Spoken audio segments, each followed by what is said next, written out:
Hello, guys, and welcome back to the Figure Forecast podcast. We are now on season 2, which is super exciting.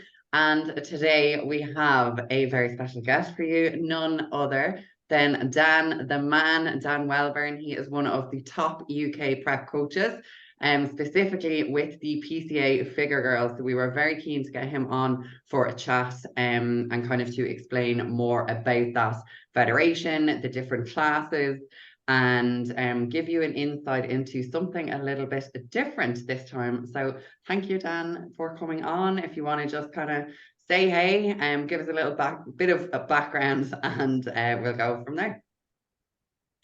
Yeah, good morning. So I am Dan Welburn.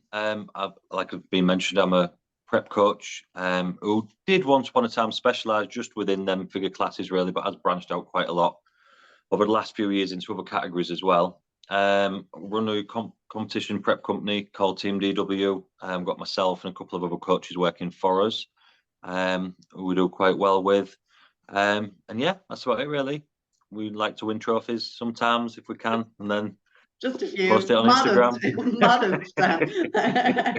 I guess to start off, what kind of, like, because you said you started quite predominantly with the figure classes, and what in particular kind of appealed to you about them, or like how did you go down that path?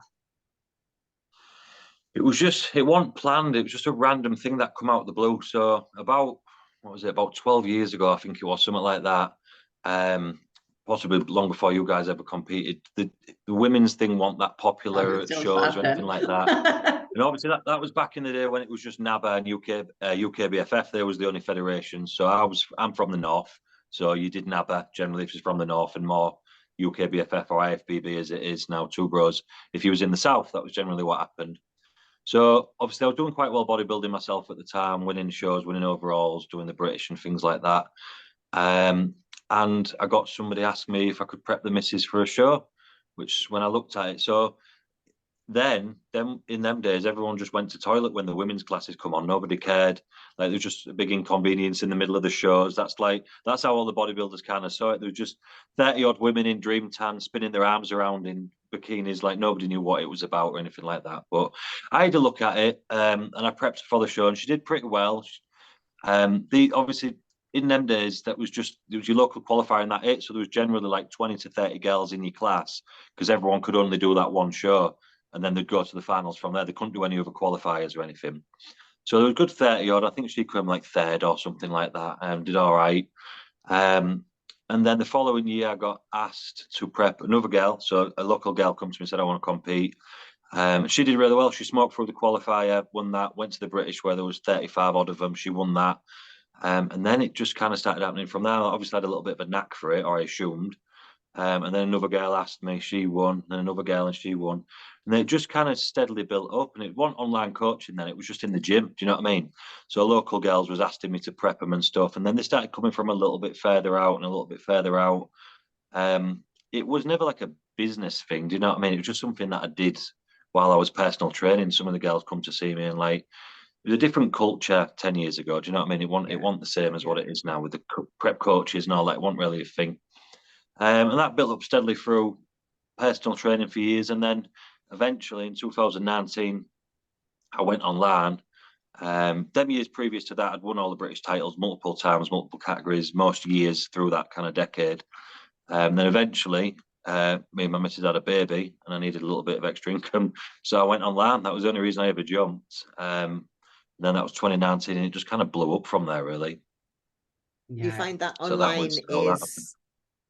online is like a lot different? Like, do you enjoy it more? Like, obviously you can reach more people, but like being predominantly sort of in the gym first and then moving to online, how did you find that sort of transition? I'm actually really grateful it happened for me the way it did. Like, you would never plan to do that now. Nobody would ever go, right, I'm going to spend 8 or 9 years in the gym just working with people with a small amount of numbers, getting everything right, and then I'm going to go online and it's going to go real well. Nobody would ever plan that. So I'm glad it happened for me the way it did. It gave me plenty of time to work with people, get to know how people's brains tick when they're dieting. Obviously, I was a bodybuilder myself, but working with other people, because I had to see them every single week for a PT session. So you get to know people inside out. So all the little things that I pick up now on check-ins is because I've seen it fair. Do you get what I mean? The little things that they say, little things that you probably won't pick up on otherwise, but because I've been with them, I pick up on a lot of stuff. And just seeing people in the flesh, getting them to work and all the rest of it. So when it moved online, and this is the reason I didn't go on earlier, because I was dubious that I thought it would ever be as good. Because when you're seeing somebody in the flesh and talking to them, how are you going to get what you want from a video? And do you know what I mean? I thought that it can't do. But actually, it's better because unless you're seeing somebody every single day in the gym and you've got the time to look at them every single day and go over this and that, it's very easily working online to get a daily check-in, double daily check-ins after you've trained, feedback, like that. And it's actually produced a lot better results. I do try and insist that I'll see people in person at least once, probably twice on the prep if we can, as well, just to get that, make sure the video matches up with real life type of thing. Because every now and again, that can be off. We all know that, yeah. Some people look better, some people look worse. Generally, it's right. Good lighting. Some people have looked a lot better, and then some people might turn up and like, oh shit, you're not as far on, but you're about 3 weeks behind where you look on your video. So it's good to get that kind of in real life thing as well. But yeah, so it's been a good switch, to be fair, and I've noticed that I'm able to actually peak people actually better. And look after them better actually working online. So that surprised me. I never expected that, but it's been good. Do you think, like, because you spent so long obviously looking at people in person, like in a specific way, like did that help you when you were online, like transition onto online, to know exactly like what you were looking for because you'd spent so long kind of in person and you kind of knew the issues or kind of what was going on? Yeah, 100% that. Yeah, like I say, it's just because you've got, like, you know yourself, if you guys coach and whatnot, you get a check-in every week, or if you're sending it to your coach, you've got that little bit of writing, you've got your video, that's it. So you might not necessarily pick up on things that if you're not used to seeing them all the time, but whereas like spending all that time in the gym with people, you get to know what makes people tick, and you get to know what things to say at the right time, what things you can't say at the right time, when to call them on the bullshit, when to kind of like sit back a little bit and watch, and like all these little things that might be a little bit awkward otherwise. It makes you good at that. And as you know yourself, like a lot of coaching is running people. Like most people can get people in shape. Anyone who knows what they're doing. Most people, I mean, obviously dieting for a specific look, which we'll get to in a bit with the figure classes with like the PCA, that's a skill, yeah. But getting body fat off people and getting to the right point, it's not that difficult. But managing people is where probably 80% of the work is. And that's probably why there's only a handful of coaches that kind of make it to a certain area, I think, as opposed to others, in my opinion anyway.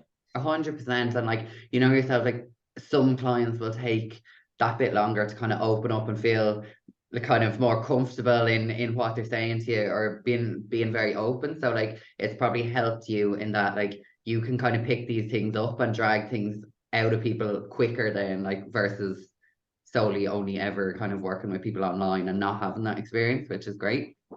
Yeah, that personal touch is good, yeah. Yeah, for sure. What I am dying to know, and I think absolutely everyone listening is dying to know, what would you say, right, is the main difference between PCA figure, just in general, versus IFBB? Because I'll get you to go into the different figure classes, because we don't have that in IFBB, but kind of, I don't know, standards wise, looks wise, criteria wise, what are the big differences? I mean, standard wise, obviously that's always just down to who turns up at what shows and what's doing what. Like the people are what the people are. But I would say, like, so with PCA, you've got three the figure categories is broken into three. So you've got like a smaller one at the bottom end with more body fat on, or a softer look, which is toned figure. And then you go up into athletic figure, which is the middle one, and that's where the pros turn within the PCA, the athletic figure, the middle one. That's quite comparable to IFBB figure. Right. And then you have train figure, which is big, jacked, hard, gnarly. I don't really have many of them clients. Like, would you say that that's more? Oh, sorry. So this is the thing. So I would put two bros figure at the very top end of athletic into train. So like Right. if you had a big sliding scale going along, Yeah. Two Bros figure would be like top end athletic, bottom end trained. Yeah, that's where that would probably sit. I think as they get to the pro level, it is trained, but it's a different look because them girls that are doing trained are generally like taking things and things like that and jacking themselves up. Do you get what I mean? And they're not necessarily meant to be there. Whereas I think the IFBB pros that genetically blessed, they're not having to batter anything to get there, but they just get that big and they get that conditioned without overdoing it. Do you get what I mean? As an overall look, I would think. So obviously the pro level's more developed than the amateur level with the IFBB, as you can see by what they have to do when they start moving into the pro ranks, which is pretty crazy to be fair, but that's part of that. And then so yeah, there's probably a slightly different look to it. I think some of the Two Bros IFBB girls don't really suit the PCA posing because it's different with the hands over the head and things like that and things like that. And then some of the PCA girls, and I've got some of them, really don't suit the Two Bros. But then there's plenty that can cross over easily as well. Do you know what I mean? Yeah. That's so crazy. it is interesting. I love I have actually got a couple of girls doing Two Bros figure this year as well. Are they doing both? So they do PCA and yeah, they're going to be doing both. Yeah. Which shows they better not be in line. Can't tell you that. Fine. When with the three different classes, can you like delve a little bit deeper into them and just kind of what would differentiate them? Like what would make you say, right, you're suited to this one and someone else suited to the other one? It's literally just a sliding scale of muscularity and condition. So it's kind of where you would sit within that. So if you looked from like the very, very bottom, which is like nothing, to then all the way at the very, very top end before you're moving into physique, there's just two break-off points where tone figure ends, athletic starts, athletic ends, and then train figure starts. So like we said, tone figure would be softer, less developed, rounder, fuller. They don't want to see like fully striated abs, splits in the legs, splits in the hamstrings. You want to see some good leanness in the midsection, a nicely conditioned back, good round delts and things like that. As you get to the bigger shows, parameters get pushed a little, so it's knowing how to play that game. So we know where we need to be at the qualifiers. So this is where a lot of my job comes in. We know where we need to be at the qualifiers. We know where we need to be at the bigger qualifiers, and we know where we need to be at the finals and the world champions, things like that. So it should stay the same throughout, but as with every game, when there's more people and the barrier just get pushed a little bit, to get what I mean. Then athletic, that's a little bit more developed. Like I said, that's a bit more like your Two Bros one. So you're allowed more splits in your legs, good conditioning for like the hamstrings and glutes. Don't want to see like striated glutes or anything like that, or heavily like striated quads. But you can have good striated shoulders, good deep abdominal midsection, things like that, and not overly developed. And then train figure, that's pretty damn jacked, what you would probably maybe call physique, but maybe not on the top end of that. That's just, you can be as shredded as you want. You can have striated glutes if you want. But if you're too big, then you're too big for train figure, and then you would be physique, which we don't have. Apart from sometimes that you... No, sometimes put one on them. They'll put one on at the Universe sometimes, because there's quite a lot from the internationals that'll sometimes come across, but not within the UK, no. Not in the UK. So if you're too big for train figure, then it's time to go, I think. So but you don't see that very often. One thing I noticed, obviously, because I went to watch the PCA Northeast, the one in Gateshead, not so long ago. And like if you're in a show and you can get like moved to a different one if the judges think you're better suited. Which I didn't know that you could do that, because obviously, like, you know, if you're in one show with like figure, you're just in figure, aren't you? Like for NPC. Of course. So it's the best way to do it. And I think I seen that at a Two Bros show recently with that woman that they were all kicking off about saying this and that. You'll have seen that where she was more like physique or whatever.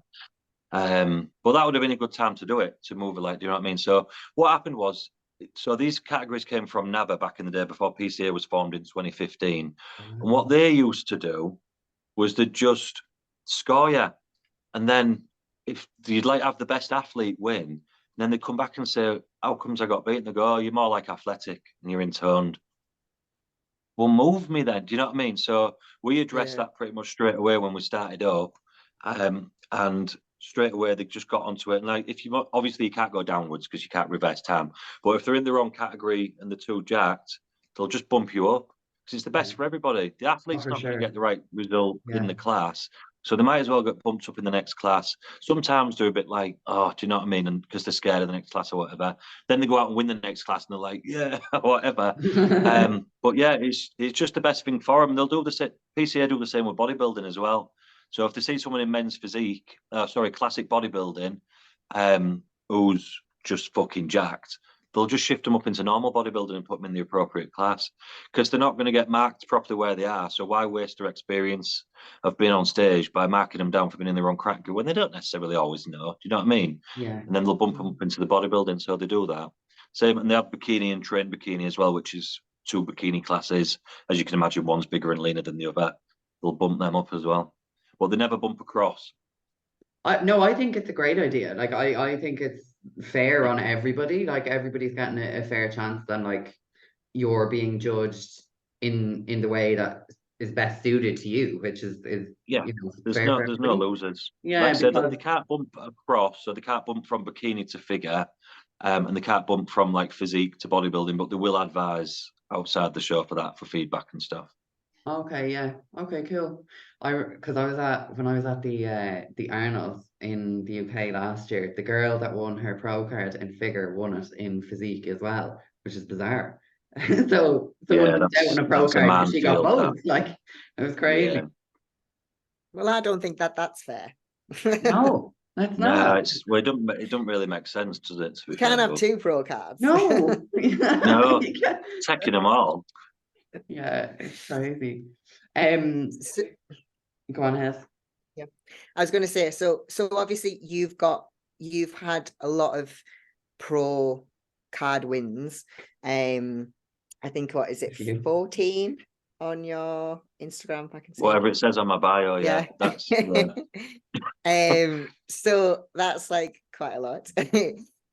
What would you say is like the difference from like when you turn pro in PCA? Like, is there a big jump? Like, do you, because obviously like the IFBB pros and then the NPC like figure amateurs are like very different, you know? Is there like a big jump, or do they genuinely just keep within the look that they are and just kind of get a little bit denser and things like that? Yeah, they kind of keep within the look they are, and then I think you can always get away with a little bit more as a pro, especially in like bikini and figure and what have you, and physique really, because when you're on the stage with a bunch of people that, like I said, things get pushed up without being meaning to be pushed up. You get what I mean? So if everybody's good, then everyone's going to start edging a little bit more SARS, edging a little bit more conditioning. It's where that's where the judges will come into play eventually and say that's enough. You know what I mean? You're gonna have to get marked down for being kind of too jacked. You know what I mean? So if someone turned up into a PCA figure lineup that looked like trained figure,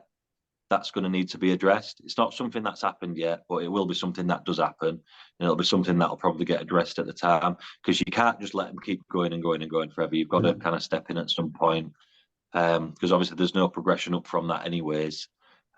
So that's going to be a thing, but it's kind of in its infancy in a way, because obviously they started turning pros in 2018, 19, and then obviously COVID hit. And then obviously you can only they're not just turning pros left, right, and centre. Do you know what I mean? There's 3 big shows: World Championships, British, and the Universe, and they'll turn pros there, and that's it. So you can't just build a pro league overnight. Do you know what I mean? It's going to take, when you look at, like, say the IFBB, for example, if you look back to the 70s when they formed it, like, and Arnold Schwarzenegger was doing it, and like, when you look back at some of them lists of the Olympia in them days, there's like 3 people in the Olympia. Do you know what I mean? One year, I think Arnold did it by himself. Do you know what I mean? Because the other 2 people was not doing it or whatever. So it's going to take a little bit of time to build up. So you've got to give it a few years. And then we're going to start seeing more bigger lineups, fuller lineups, and then people kind of stay in. Because some of them seem to come and then go because they want to go do something else or whatever. But I feel like over the next 3 or 4 years, as more people turn pro and more turns things, the lineups will get bigger. It'll become even better. And it's going to be more progress for people to strive towards as well. Do you know what I mean? Oh, it's so popular now. Like it's so popular versus a few years ago. It's in Australia now as well. It's not over west side, but it's on the east side. And even randomly, when I lived in Thailand last year, there was a PCA show in Phuket. Like, Yeah, yeah, it is, but it's just grown so much over the last years. And I know a lot of people who have opted to go down the PCA route instead of going IFBB as well, which is cool.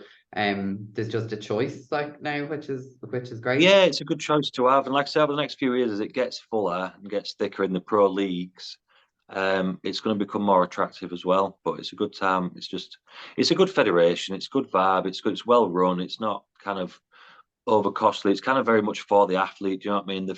Everything's built properly so that they go to town on the lighting, got their own lighting rigs in and stuff like that. They take them to each shows and like just things like that. Do you know what I mean? Which like going the extra mile so that the photography's better, so Yeah. that the athletes are happy with the photography and The like it photography all is means a lot. always great. I have to say that the photos always look sick. Like they Yeah, always it's get the not lighting by round. accident. You know what I mean? There's a Yeah, lot of thought gone into that by them. A lot of thought and planning and changing and updating and things like that. So, and it's at the end of the day, it's the athlete's experience. Do you know what I mean? yeah, Like bodybuilding is as much as we all take it seriously. Obviously, I'm retired a little while now, but take it so seriously. It's everything. But like at the end of it, unless you're that 0.001% that does make it to the Olympia and be an Olympian, all we've got left at the end of it is photographs. I see that now. I've retired. I competed for 11 years, and all yeah. that I've got left out of it is photographs and Right. obviously trophies. But do you know what I mean? That's the main thing. So that's going to be and has to be one of the most important thing for the athletes. You know. Yeah, for sure. 100%. All of the figure classes do a routine, right? Yeah, yeah. Gypsy Which, dancing, as we call it. which, Well, I That is the call one it. thing that puts me off. oh, That I'd puts me love off. to Like, do it for that. no, Oh, no, I Yeah, think it's it's class. Some give of the me great. girls 4 love it. turns. Give me a quarter Yeah, turn and I'm off. you don't like it, no? No. Scarlett doesn't like the limelight. Yeah, to be fair, you'd be surprised. You know, if you had to do it, if you was doing it, you'd be surprised how into it you get. So many of them are just shit themselves. They're like, I can't do that. I don't know that. I can't do that. Honestly, you just take your shoes off and you pose into music. It's not a big deal. It's not judged. No one gives Oh, a it's shit. not It's judged. just, no, it's not judged. The judging's finished by the Oh, time that comes on. Everything's oh, done. That's just for the athlete to spend a bit of time on stage, get some good photographs, a bit more stage time and whatnot for the families and stuff. Do you know what I mean? Then a time for the judges to all add the scores up and everything as well. So a little bit of a time filler. okay, The That's cool. same good with No, though. That all the eye walks and everything like that. None of it's judged. oh, yeah. okay. I did not know that. I assumed like if they were getting you to do a routine, it was going to be scored. Interesting. No, I think it's the Um, same at all shows. It's just an opportunity to actually catch up with the judging and get everything sorted and presented and everything like that. yeah, yeah, for sure. Um, I was going to ask for kind of coaches looking to maybe go down the figure route, like maybe they're coaching, they're doing photo shoots or whatever, and they're kind of, or maybe they're already prep coaches. What would you say kind of really makes the difference with like getting to the top as a predominantly a figure coach, obviously, because that's who we're talking to, but yeah, like that kind of aesthetic and that kind of look, what would you say that really makes the difference with kind of getting to the top of your game? Well, I suppose it's the same as if you're talking about any game, really, and anything that you're doing. If you're prepping for anything or whatever it might be, even outside bodybuilding, you just paying attention to like everyone's going to have their own way of getting people to that point. Obviously, the way I prep people and the way I do things, I've formulated my own way over the years, then kind of improved it and improved it every year, as we all should be trying to do for the best of the athletes and ourselves and making things better for everyone, all the rest of it. And this might seem like a bit of a wishy-washy answer, but like if you're heavily involved, like you should be as a coach, and you're at the shows and you're looking what the lineups look like, and you're looking who's winning, and you're looking what's going on, then you need to find your own way of getting to that point, so and getting the look that you want. So there's you can't give an answer like, well, just make sure you carb them up nicely, or like, do you know what I mean? There's no like getting to that point. You've got your own athletes, you're working with their bodies, so you should be trialing and every year hopefully getting better. I like to think I have at trying to get to those looks your own way. Do you know what I mean? And you need to be just paying so much attention to what's going on. I know, like from you, and I've done this for years on all the different shows, and knew what I was going to. I knew what show I was going to every time, and I knew what look I was trying to bring my athletes in at. Do you get what I mean? So I know, and if you've done your own work, I'll know if it's a bit of a smaller qualifier. So I'll know I can't possibly push things too hard because it might be a bit of a contrast on stage. Because like I'll always say, like the flow of traffic on stage. So if you've got a lot of athletes, you've got a lot more room for maneuvering and trying to push the barriers a little bit. If the standard's going to be high, you know you need to push the barrier a little bit more with conditioning and things like that. So I'll know if it's a smaller qualifier, what's the best thing to try and get away with, the look wise. I know when I go to a bigger, stronger qualifier in a thicker part of the year where it's busier, what I need to try and get away with there. I know what I can get away with at the finals. I'll even sometimes look at what other athletes are competing and see what kind of things are coming in like that, although I don't like to pay too much attention to that. And I know what I can get away with at the Worlds and the international shows where the foreigners are coming and things like that. But that's just time in the game. No one can really tell you, like, do this, do that, do this, do that. Do you know what I mean? You need to spend time doing that. And like I said, it's time in the game. The more you do it, the better you get at it. The more knowledge you things, the more things you realise on the preps. And that's, like I say, why, like I said to you before, any monkey can get somebody lean. Do you know what I mean? That's not like a big deal. And it's nailing the look that you need for the precise shows to get the wins. Yeah, for sure. What about managing the female? Because, you know, the maniacs, obviously, managing the Maniac. maniac asylum. Yeah, I was like, why have you set yourself up to do that? Out of choice.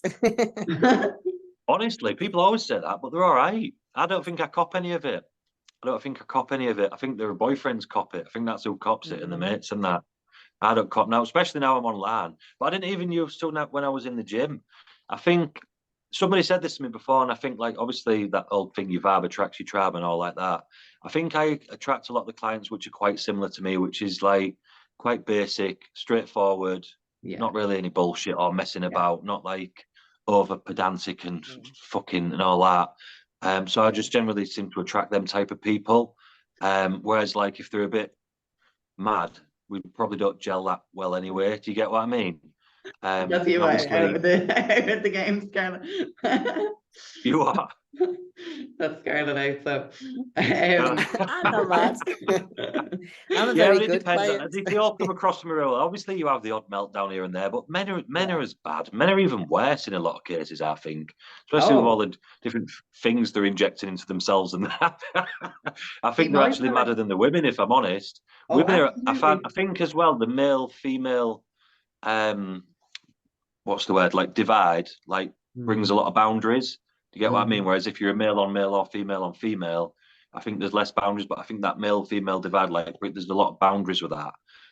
So I don't ever really get anybody's home problems or this or that. They'll skim over it on a check-in. A few things going on at home this week, but it's all right. A few things going on this week. It's getting a bit out of hand, but I'll sort it. That's kind of all that I get from that. Do you know what I mean? I think they're just keeping me in the picture that there's some shit going off, but they're not. They don't unfold it all onto me. And the meltdowns are very, very few and far in between as well. I've heard from other coaches, this could just be an IFBB thing, but I've heard the bikini girls are harder to manage than the other girls. Yeah, maybe I'm just used to it, and I don't know. It just goes over my head. Maybe I don't know. Everyone's just found on Team TBW then. I had more problems when I used to prep lads than I do with lasses. Put it that way. Really? Yeah, a lot more. Yeah. Would you say there's any like particular challenges like that come with prepping the figure girls that you work with, that you maybe don't see in other classes, or pretty much the same? Maybe not over all, unless you're talking males class. If you're just talking female classes specifically, no, not really. I suppose sometimes in the softer classes, like the tone for your categories, trying to balance, because you're trying to come in basically not shredded. So obviously females distribute the body fat in random places across the board. Well, not random, it's generally in the lower body, in it, but people distribute the fats. When you're trying to get ready for a normal class, whether it be a leaner women's class or a men's class, all you're trying to do is take the fat off. Yeah. Everywhere. So it comes off and you get to where you need to be, fill it back out a little bit, you sound. In the tone figure category, you're trying to take the fat off to a certain degree, but not all of it, because you don't want to be too lean. So sometimes that'll leave a few problems with leaving some fat here and fat there, but you might be too lean in another area. So learning to manage those. Obviously, I've got quite good at that over the years. It used to puddle me when I first started. But just getting it down. Basically, you want to be even. You want to be like a seal in them classes. Obviously lean, but the skin's the same everywhere. Do you get what I mean? That's what you that's what you're trying to get. So getting to that point and having to push things a bit further while keeping the top half intact because it's getting too stringy, but you've still got loads of fat left on the legs. So you've got to bring that in and then kind of balance it over the prep. So you've got to weigh that in. And obviously know your client as well, know where they're carrying and know where it's the stubborn body parts are as you get to know them more. So the more preps I have people, that's even better as well. But balancing that is a little bit of a trick, I suppose. Yeah. Would you say it's harder to peak than the trained figure, like when it comes to kind of filling out and stuff? Like, is it kind of a like closely monitor kind of thing? No, it's probably about the same, really. I don't find any of it too difficult. I have quite a steady way of running Insta shows that it leaves no room for error, no room for the way I peak people leaves. Like sometimes you see people come in and like, oh, we just missed it a bit, or we just did that a bit, and we just did that a bit. I can't remember the last time that happened because the way I bring them in is just so careful and safe. I always shoot for 96%, 100% of the time, and then I'm happy with that because there's no misses. I'd rather have that than 100%, 3% of the time, 70%, 40% of the time. And then, do you get what I mean? I want everybody at 96% permanently when they're on stage because there is no 100% anyway. And that's pretty much the best. And then we never miss. And that's how I like to bring people in. So it just don't go wrong. It used to stress me out a lot at the peaks when I was younger, years ago. So I kind of figured out the system of doing it. And now I don't worry at all. It's completely stress-free for me and them. Yeah. Apart from when they're watching everyone on Instagram, like, why am I not pounding in 800 grams of carbs today and 25 litres of water, and I'm having no water tomorrow and fat loading and then reducing my sodium and then blah, blah, blah, blah, and taking these tablets and all this. Like, we don't do none of that. And that's why it never goes wrong. Yeah, but that's the thing. Like, I think that's for a lot of people, that's kind of dead and buried. Like, people have realized that you just don't need the extremes. So I think that's died down. I'm noticing it's becoming less popular now. Yeah. For sure. I've been doing this way for about 3 or 4 years now, so everyone else is coming with it, I think. Yeah. Like the glass of wine thing the night before is like kind of dead. The glass of wine. I used to do that when I competed. It knocks you out though, doesn't it? Get you a good night's sleep. Yeah. Sure, you'd be dying the next morning, dehydrated and hungover. I know, yeah. No. Look absolutely no better, but you've just got an headache. Like a prune and a headache. Yeah. Oh God. No.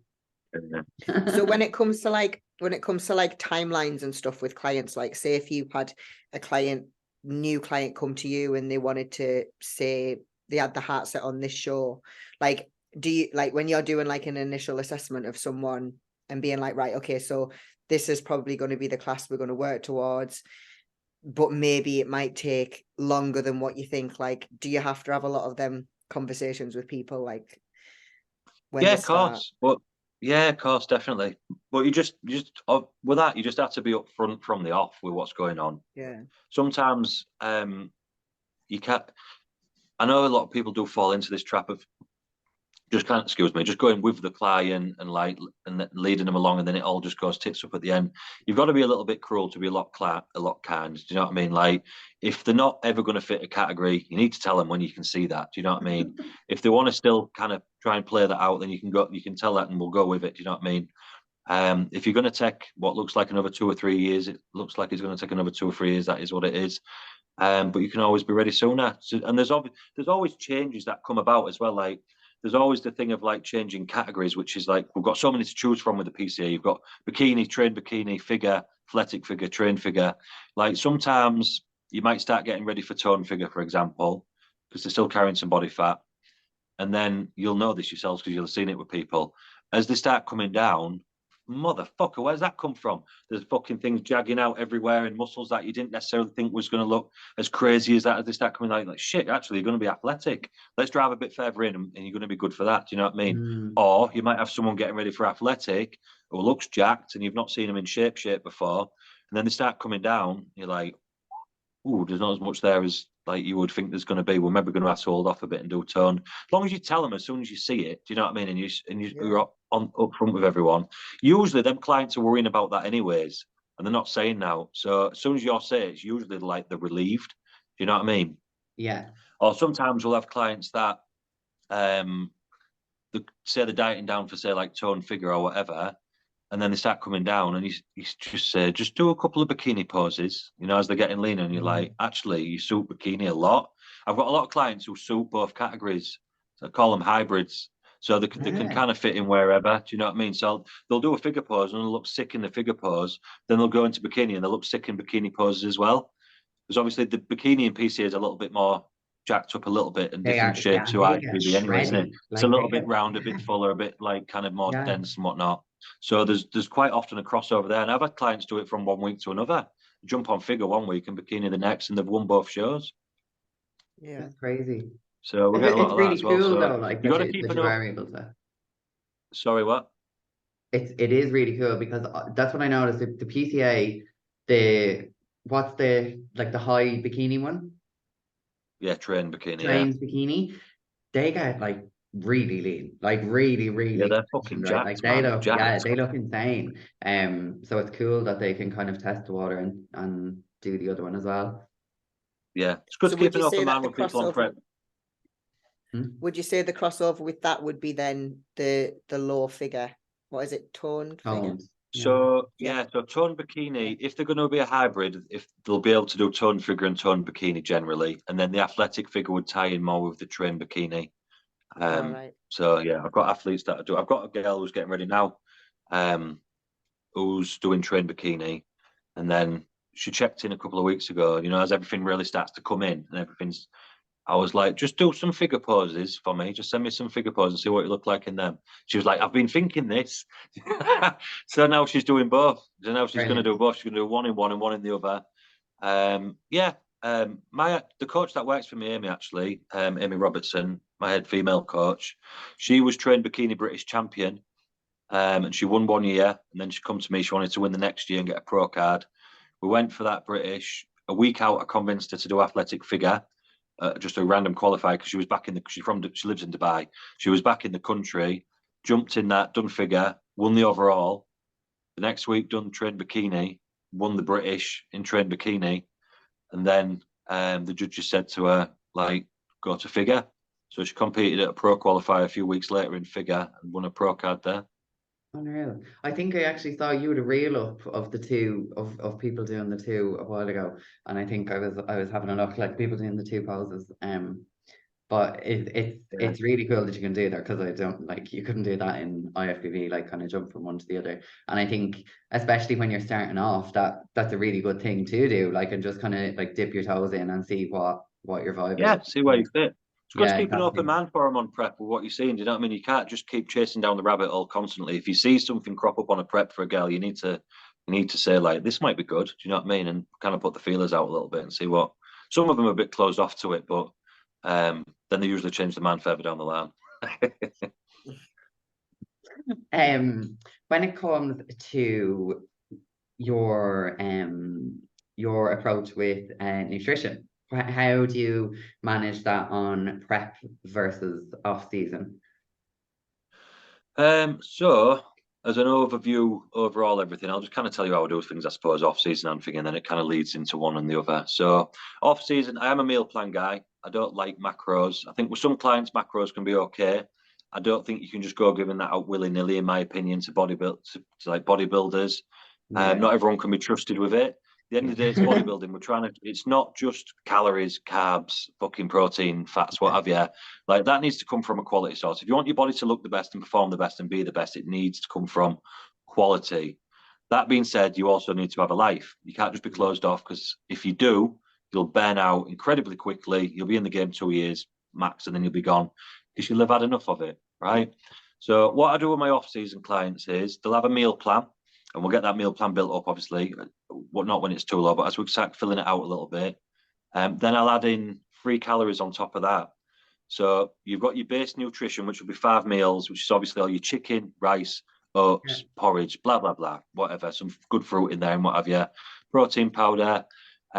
So that's all, that makes up your base nutrition of the 5 meals, and obviously pre, intra, and post, and what have you.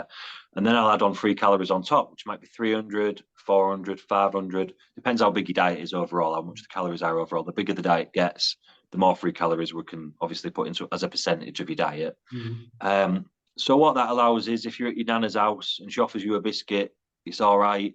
People are doing that anyways. They just don't tell the coach. Totally. So I might as well, do you know what I mean? So I might as well just incorporate that. I know what's going on, so I might as well just incorporate it in what's going on anyways.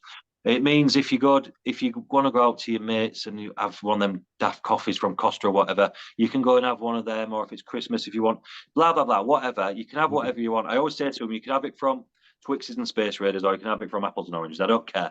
Just have whatever you want. If you want to have the same thing every day, have it. If you want to have something different every day, have it. If you want to sometimes save a couple of days up, if you're out for a family meal or something, maybe have that, then you can do that. So you've got your baseline nutrition, which is all good, solid nutrition, repairing everything and everything like that, giving you everything you need, and health as well, obviously. You've got your 3 calories every single day. And then once a week, you've got an off-plan meal as well, which is, I'll put a calorie limit on it. How much people exactly follow that? Watch me. But it keeps him in a parameter, do you know what I mean? So that usually be up to somewhere around about 2,000, which is a big meal. That just allows them to have Dominoes and whatnot, and so it'll be between 1,500 and 2,000, depending on the size of the girl. So that's all built up across the off season, and you're building up. Obviously, you're going through your mini cuts and things like that when you need to, getting your body comp in the right place for when you start prep. So you might push up across a year, do a mini cut, get your body fat down, build things back up, get you in a real good place for starting prep, which is in a decent enough condition, no output, calories in a good place, right? Then as soon as the prep starts, because obviously we're not doing the cardio at that point when it starts, we can knock the steps up a little bit, put a few cardio sessions in, 2 or 3 cardio sessions, pull all your free calories out, pull your off-plan meals out, take a few calories away out of your normal diet, and you're off. That'll set you off into the first half of your prep. And they're happy enough because they not feel like they're being restricted through the off season. So when you take the off plans away, 3 calories away, sound, you meant to, it's prepped, you know what I mean? That's part of it. And they don't feel like they're just going through loads of boring, clean food into less boring, clean food. And they're trapped in a prison that they're never going to get out of. So then that'll see them through. That's what people would usually call like the maintenance phase, or whatever they call it, where they just pull things down and kind of chill things out. So that just chops away a bunch of the shit, and that'll get them moving. And then after that, into the prep, usually as we get going, what I'll do from that point is I'll drop the diet down as much as I need to keep them moving until it gets to a certain point where I don't want to drop it anymore. And then I'll start usually doing like cycling, so food cycling. So I'll take the regular diet, that'll stay there as like a higher day, which is more like a maintenance type day. And then I'll do a variation of that, which is lower. So I'll pull that down to a lower version. So then you've got your lower version and your higher version. On your lower calorie days, you'll have cardio and more steps. On your higher diet, which was the diet you was on, there'll be much less steps and no cardio.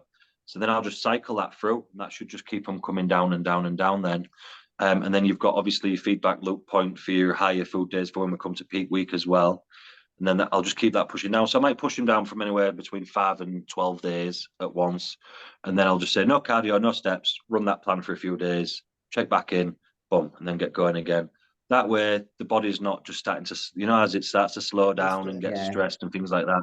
What I don't want to see is, when I'm prepping people, is like, when you get that point where you're overdone and you need a refeed and you need a day off cardio because you can see the inflammation, you've got fluid on you, then you magically drop a few pounds when you have this refeed, which is just inflammation. I don't ever want to get to that point, because if I'm at that point, I've already wasted 2, 3, 4 days of prepping, because your body's started to back up at that point. So I want to keep in front of that. So if I ever see that, I know I need to give them more frequent high days, because I don't want to be getting to that point. I just want the diet to be like constantly, not like stalling, having to bump like that. I don't want to see any stall points. So I'll keep that cycling with whatever is right for the client. This is generally, obviously not every single person. And then when we get towards peak week or a few weeks out when we're ready, the cardio can start coming out, any fat burners can start coming out. Then generally, if we've done it right, we'll switch over to them maintenance or high days, and we'll just kind of watch what happens. And hopefully they should just coast in fresh, check what the pump's like in them after training, have a little look at them then. On some feedback and what have you, and then they should just be able to coast into the show, really. Easy as that. I like So it. because I I'm watching like what they're looking the like. free calorie idea. It's really cool. I actually Yeah, haven't heard that you're before. still No, on that, it's yeah. a great idea because you're 100% right. And like some people just can't be trusted. Some people are just gonna lose the run of themselves and like just eat like a dickhead. And then some people Yeah. are probably gonna be a little bit afraid nearly to go outside the box after prep, like and kind of, you know, not want to eat stuff. So it's nice kind of having the freedom where it's like, yeah, cool, you can have an extra bowl of oats and some dark chocolate, or you can go to your Whatever nan you and want. have a slice of apple tart, like, and it's just that freedom is actually really cool. I like that. Yeah, because otherwise, man, you're done. You'll do a year, you'll do 2 years, and then they'll burn Yeah, out. Do you know what I mean? yeah, I've seen these plans like that people have sent when they're like sending over the setups and whatnot, and like they're in their off season, they're weighing the carrots and broccolis, and I'm like, what the 17 grams of carrot in this meal? And I'm like, what's going on, man? Don't worry about your no, carrots. no Worry about one lasting, ever but they'll got burn fat out on quick. broccoli. Yeah, No, 12 to 24 months and they'll be gone. And realistically, you want to be doing it for like a decent period of time. Do you know what I mean? You don't want to be burning out just from the off season because it was too demanding. And that's how I always actually did it myself when I was bodybuilding, but not planned that way. Do you get what I mean? yeah, I had my meal plan, and then I had a bit of food on top of it. That was just how I lived my off season. That was what it was. So I kind of brought that into play, and then it just people are happier and they're actually under control. I can see what they're doing, and because off season, like you shouldn't be shooting in the dark in the off season. You still need to be able to make yeah, progress and push and pull where you need to. yeah, So that works for me, and it works for them, and they're all happy enough, you know. yeah.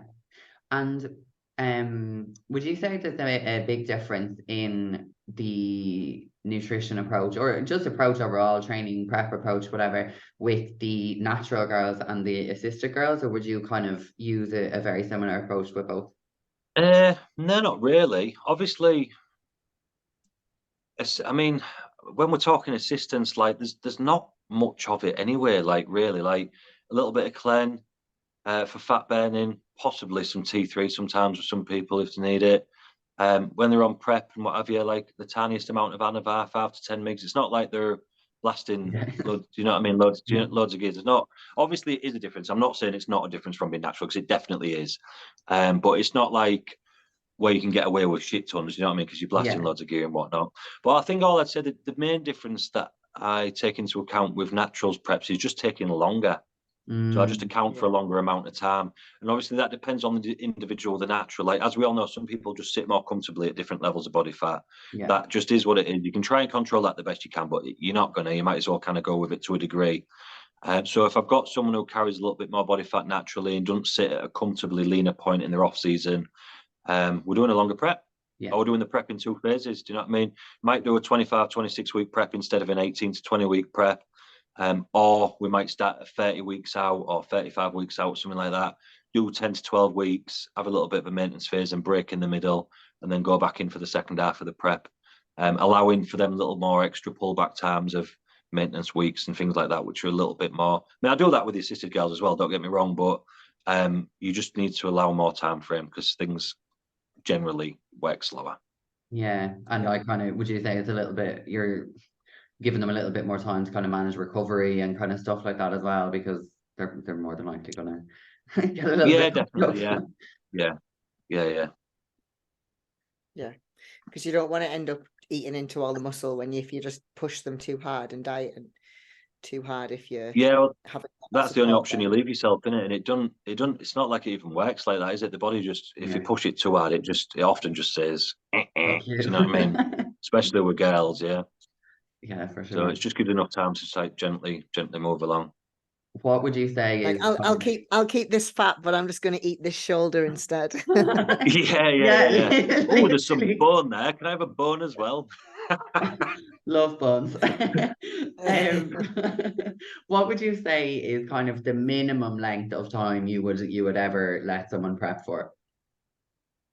Minimum. Yeah. I generally always try and set out a 20-week prep for people. Yeah. That gives plenty of room for error. If they're ill for a week here, or if they've broke the toe there, or whatever, it gives plenty of time. And I always say you can always slow prep down. So if someone's quite lean to start with, I know they respond quite quickly, I might start them a little bit closer, maybe 16 weeks or whatever. But I often like to just get started, and then you can, like I say, you can slow prep down easy. Yeah. Take the cardio out, take everything out, put the food up a little bit, leave them for 4 weeks, and then just drop back in. Do you know what I mean? It's like you'd rather be over prepared than under prepared. I have done a little bit of mad preps with people in the past, but it doesn't really work out for the best, and it makes for worse reverses. I've always got to try and bear in mind, especially with girls, like, and I know the lads do this, but I don't think it's as important. The reverses for the women is so different. Do you know what I mean? Yeah. You'll get a bodybuilder, you'll get a 16 stone on stage bodybuilder, put 2 stone on him 2 weeks after the show. Yeah. Fucking looks fantastic. Yeah. Puts a t-shirt on, there's still veins everywhere. He's fucking buzzing. He's walking around, still a bit tanned, flexing in car windows and that, buzzing off his head. You put 2 stone on a female after the back end of a prep, and they're not happy people. They're not happy. You know what I mean? And they're not going to be happy people for a long while until everything's recovered.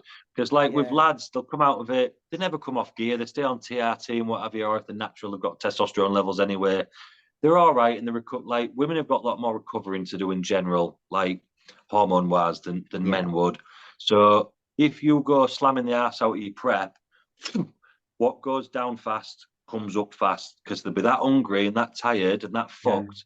They just want to get, and they'll come back out and start binging like that. So I've always got that in the back of my mind as well. And then obviously, if you put a bunch of weight on, that's not coming back off. You can't just do a diet and it comes back off like that. That's stuck on you now until you've eaten and eaten and eaten and eaten and eaten. 6 months down the line, you might be able to do a diet and get a good effect and come back off. But 9 times out of 10, you're not going to get much of effect if you try and mini cut any earlier than that. Apart from start binging again because he's not ready and your body don't respond anyway. So and it just ends up with like a never-ending loop of shit. So when I'm trying to prep people from quite a long way out and have them ready a little bit early, and then coasting on higher food, we've got recovering to do after the prep, but they're already been eating, they're already quite relaxed, the blah, blah, blah. So the manifestations to, like, that's not the right word, the urge to binge is like way less. Do you know what I mean? So it's kind of planned in a way to come in from a long way out and then kind of coast back up a little bit. So that then can put, I mean, everyone's body fat comes on at a different rate after prep. We know this, or you'll probably know this. So not everyone's the same. You get the odd robot where they're like 2 pound up 6 weeks later and they're like, we need to get some weight on you. And like, I'm eating. No, it's that, you know what I mean? Or some people will have 2 meals and they've put 5 kilo on. But ultimately, we're trying to steadily. I knew what 50-50 on one here. I knew ultimately that, like, we've got to get that body weight back up at as steady a rate as we can, while increasing your food as much as we can, so that we can get your health restored and back to normal, ready to push into a decent phase of off-season after a good month or so of recovery.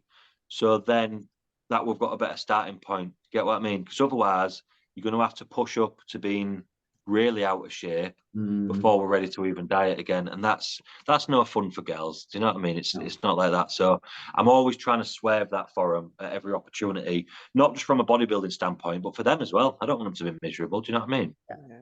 I think especially when you've spent like so long like seeing your body lean and you just get accustomed to what you look like when you come post show, and you even if you just put like a couple of kilos on, you see that so different. Like it does mess with your head. Like I was even looking at pictures of like me from like 2 months ago, and I'm like, oh my god, I was so fat. Like now I'm like, shit, I've got this to come. It's an adjustment period, isn't it? It's an adjustment period. So I try to stay quite tight with them through that little period, especially on the first shows. And I give them the riot acts, as we'll call it. Like after the show, I'll ring them on the way home or the next morning or whatever. Or I'll have warned them leading into the show. Like, this is what's going to happen. This is how you're going to feel. You're going to feel like this. It's normal. Just ride through it. It is what it is. And then we'll get out the back end of it. After 3 or 4 weeks, you'll start adjusting more mentally and you'll be fine. But you've got a little bit of shakiness to come. Do you know what I mean? So I'll give them it all quite tough on that little speech that I give them. And then they're over prepared then. So if it's not that bad, they're better off. Do you know what I mean? If it is bad, they was told. Do you know what I mean? But it's just a part of it. It's a part of it, isn't it? It's a part of it. Bodybuilding's rough, in it. You were starving, you get off on the way down. You're feeling sad on the way up because you're putting. It's a part of the process, and then human brain's a good thing. It adjusts quickly. Do you know what I mean? It'll get back to normal. Yeah, and I think show after show, like you just kind of you get that bit more used to it anyway. I think the first one is always the first one's bad. Yeah. They're never ready for how bad the cravings are as well. You warn them No. and like, no, yeah, I think I'll just be fine with a little bit more oats. I'm like, trust me, just be ready, yeah, because it's going to be bad. Oh, it gets you. But yeah, and I don't want this to come across negatively either as well, because obviously there'll be some people watching this who are like, oh fuck, I don't want to do bodybuilding. I think this stuff, I mean, being in the game a long time, this stuff was not talked about for such a long No. time. Yeah. And you had women 16 weeks out, right, 1,000 calories, 2 hours cardio, go. And then you just left them after the show. Oh, eat what you want after the show. You've dieted hard. And they just went, boom, 4 stone on. I've seen it, 4 stone on the space of like 2 or 3 months. They don't come out their houses. They're wearing baggy clothes. They're miserable. So this is the reason why I really go to town on this now. And I did see somebody saying something about this on Instagram, like, oh, everyone's always giving you the scare factors and all this, and like, literally, we're putting this in place to prepare you because we've seen how bad it was and how bad it used to be. What you guys have got now in this generation is like all of our experience from the past put into play across the internet to help. And we're literally here to do the best. So I'm not trying to be negative or scaremongering and like put people off competing and stuff like that. You just got to know what's what and to be ready for it, and it's just a part of it. And most people will just be like, yeah, that's sound. I'll go through it. Do you know what I mean? Yeah, 100%. And on that note, I think that's a great note to end it on, because I know we've had you on quite a while, and that was the whole aim Sorry, of this. I do get talking. Are we No, reversing out of the podcast? Are we reversing out of the podcast now? Is yeah, that what we're doing? we're gonna reverse it now. But I think that was the whole thing. Like when we set this up, we just wanted to get more information out there, like everything, good, bad, the ugly, just be real and raw about it, because I think the more info that's out there, just the more informed people can be about it, and the more prepared. And like once you know what to expect, then sure, that's half the battle, really, isn't it? Dan, do you want to tell everybody where to find you, how to work with you, all of that jazz? Yeah, just Instagram. I don't know if this is back to forward. Is that back to front to you, or is it just back to front to me? Is that back to No, front? it's right. No, well, we can see Oh, it is it? properly. It's Yeah, on my we can reverse see it. camera. That's back to front to me. But yeah, just Team TW on Instagram. That's it. You just drop an email on there, or an inbox on there, should I say? And yeah, if you want to hook up with me or either of my coaches, I've got Megan and Amy, both pro PCA Pro Figure girls, actually, Pro Figure Universe winners as well. They both won that. If you want to hook up with any of them, you can inbox them direct. But if you inbox me, I'll set that up for you as well. Amazing. Thank you so much for coming on. It was a really, really interesting chat. Appreciate it. And guys, thank you so much for listening to this episode. Welcome back to season 2 once again. And whatever you are listening on, Apple, Spotify, YouTube, please give it a thumbs up, leave us a positive review, and share it with your friends if you're enjoying. We will chat to you all next week.